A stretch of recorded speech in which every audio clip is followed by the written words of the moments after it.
बोलो बोलो देवघर वाले बाबा की।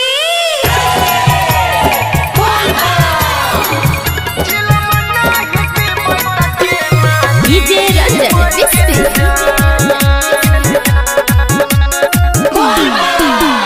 नचत जेबे भोला के दुआरिया हरे, बन जेबे हम हो कांवरिया हरे। नचत जेबे भोला के दुआरिया हरे, बन जेबे हम हो कांवरिया हरे। गांजा या भांग के गेले जमाना होई गेले फैशन पुरान। छिए महाकाल के चेला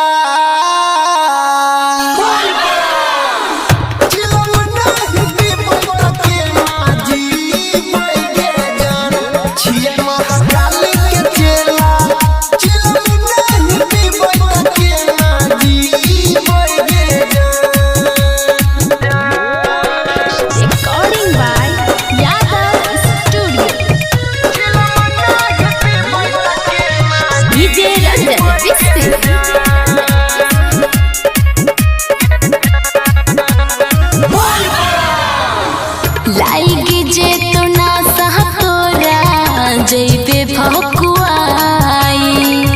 भोला नगरिया फिर नहीं पहुँच पहिबे आई। पूरा सावन भर हमारा मिलल छै अफर, मरबै गाजा के दम कटतै कठिन सफर। सीख जे तो ठोर गरो उठतौ ने तोहर बतिया हमर मान।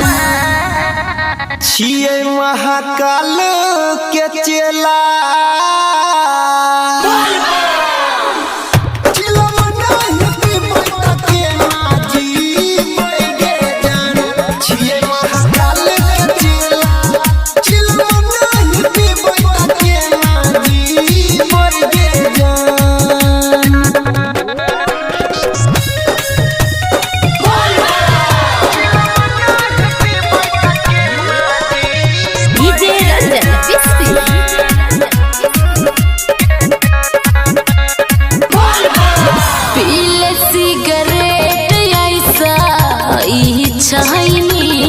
करे करतो नहीं खराबी तोहर मूड रहतो ठीक करे।